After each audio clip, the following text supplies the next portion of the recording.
নমস্কাৰ মৰমৰ ষ্টুডেণ্টসকল সকলোকে স্বাগতম জনাইছোঁ আসাম ষ্টাডি ইনফো ইউটিউব চেনেলটোলৈ।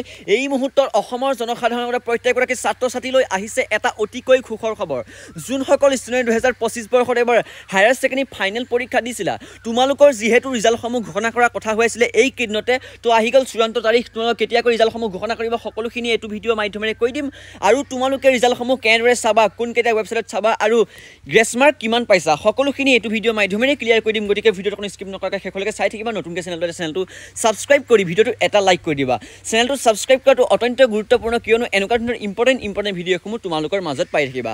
তো মৰমৰ ষ্টুডেণ্টসকল, যিহেতু অসমৰ মুখ্যমন্ত্ৰী ডক্টৰ হিমন্ত বিশ্ব শৰ্মাক সিদিনা সাংবাদিকে সোধাত তেওঁ কৈছিলে যে ৰিজাল্টসমূহ এপ্ৰিলত ঘোষণা কৰাৰ কথা আছিলে, এপ্ৰিলৰ শেষৰ ভাগত, কিন্তু এপ্ৰিলৰ শেষৰ ভাগৰ ৰিজাল্টসমূহ ঘোষণা নকৰিলে। চ' তেওঁ কৈছিলে যে মে'ৰ প্ৰথম সপ্তাহতে ঘোষণা কৰিম। তো এতিয়া কথা হৈছে যে মে'ত হৈছে পঞ্চায়ত ইলেকশ্যন। মে'ৰ প্ৰথম বুলি ক'বলৈ হ'লে 1, 2, 3, 4 তাৰিখে হ'ব, কিন্তু 2 তাৰিখে আছে পঞ্চায়ত ইলেকশ্যন। তো পঞ্চায়ত ইলেকশ্যনত তোমালোকৰ ৰিজাল্টসমূহ ঘোষণা কৰিব জানো? নকৰে। তো তোমালোকে চাবা এপ্ৰিলৰ 30 তাৰিখে ঘোষণা কৰিব পাৰে হায়াৰ ছেকেণ্ডেৰী পৰীক্ষাৰ ফলাফল। মই তোমালোকক কেলেণ্ডাৰ দেখাইছোঁ, যিহেতু মে' 2 তাৰিখে আছে পঞ্চায়ত ইলেকশ্যন, তো মে' 1 তাৰিখে হোৱাটো একেবাৰে অসম্ভৱ, যিহেতু আগদিনাখনি যদি ৰিজাল্ট দি দিয়ে পাছদিনাখনি পঞ্চায়ত ইলেকশ্যন পাতিবলৈ অলপ অসুবিধা হ'ব।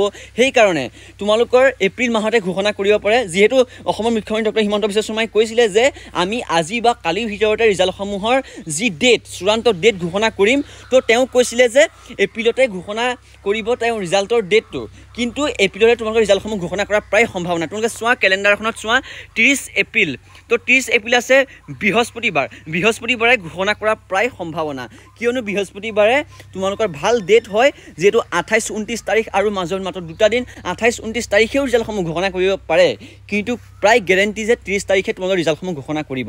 ঠিক আছে মৰমৰ ষ্টুডেণ্টসকল, আৰু তোমালোকে এতিয়া চাবা তোমালোকে কোনকেইটা ৱেবছাইটৰ ৰিজাল্টসমূহ চাব পাৰিবা। তো ৰিজাল্টসমূহ চাবলৈ হ'লে তোমালোকে acc.assam.gov.in এইটো হৈছে অফিচিয়েল ৱেবছাইট এছেবৰ। তো তোমালোকে এইটো ৱেবছাইট ব্যৱহাৰ কৰিব পাৰা। তাৰপাছত আছে results.shiksha, এইটো ব্যৱহাৰ কৰিব পাৰা। তাৰপিছত আছে ACC অফিচিয়েল যিটো এপছ প্লে ষ্ট'ৰে পাই যাবা, সেইটো তোমালোকে ব্যৱহাৰ কৰিব পাৰিবা। তাত ৰিজাল্টসমূহ ভালদৰে আহি যাব, মাৰ্কশ্বিটটো আহি যাব, লগতে india-results.in এইটো তোমালোকে চাব পাৰিবা। মই results.shiksha ব্যৱহাৰ কৰোঁ, তোমালোকে সেইটো ব্যৱহাৰ কৰিব পাৰিবা, কোনো কথা নাই। আৰু তোমালোকে গ্ৰেছ মাৰ্কৰ ওপৰত ক'বলৈ গ'লে এইবাৰ 2025 বৰ্ষৰ হায়াৰ ছেকেণ্ডেৰী যি ফাইনেল পৰীক্ষা দিছিলা, তোমালোকৰ গ্ৰেছ মাৰ্ক প্ৰায় 2, 3, 4 এনেকুৱা ধৰণৰ কমন দিব। যদি বাকীকেইটা ছাবজেক্টত তোমালোকে ভাল মাৰ্কছ লৈ উত্তীৰ্ণ হোৱা, তেতিয়া তোমালোকক 2, 3, 4 এনেকুৱা ধৰণৰ গ্ৰেছ মাৰ্ক দি পাছ কৰাই দিয়া হ'ব। হায়েষ্ট তোমালোকে গ্ৰেছ মাৰ্ক 10 নম্বৰ দিয়া দেখিছা, আৰু মই অলৰেডি বহুতখিনি ভিডিঅ' বনাই থৈছোঁ গ্ৰেছ মাৰ্কৰ ওপৰত। তোমালোকে যদি নাই চোৱা তেনেহ'লে আমাৰ চেনেলটো ভিজিট কৰি চাই ল'বা।